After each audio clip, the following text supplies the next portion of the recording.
our stories aren't just like an uphill climb to like the top of where we're supposed to be. A lot of times it's like a little high and then a little low and then a little high and then a little low. And there's some low moments in between of like, God, are you sure you called me to this? Yes. Oh, 100%. I think sometimes we think like when God pivots us, we have to be like, all right, yep, God, let's go this way. And I think the Lord's like, hey, you have emotions for a reason. Mm-hmm. And it's okay to process it. And it's okay to grieve. And it's okay to be like, God, I don't understand. I know you're faithful and I'm a get there, but right now I have to like mourn this right now. Mm.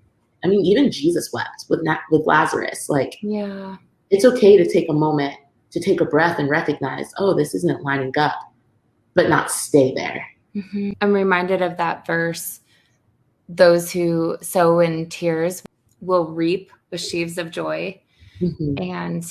And I think it's appropriate to, when we go through some of the hard seasons of life, to be like, God, I'm disappointed. And it feels like you're potentially letting me down, or my expectation was this. And it doesn't take away from God's goodness. It just allows us to be real with him. Yes. And he never tells us not to question him. Right. He wants to be included. Yes. How is your relationship with God going? Are you inviting him in to the tension? Are you inviting him in to the spaces of like, God, I'm sitting here and I've been expecting and anticipating and I'm frustrated and I'm sad, but like just being honest.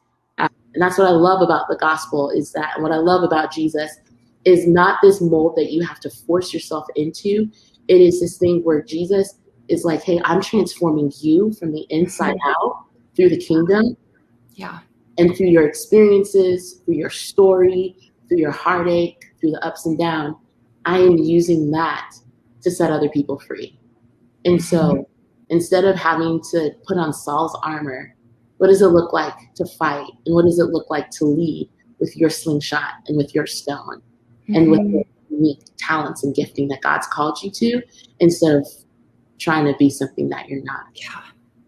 Oh, that's so beautiful. So what Esther just shared about like the uniqueness that we're all created in, and look at the example of David, and look at what Esther's doing right now. And as you are transitioning through your own life and asking questions, God, what are you calling me to next? Remember, you are created like individually and uniquely as you, and nobody else has your giftings. Nobody else has your calling. Nobody else has the journey like laid out for them that God has for you.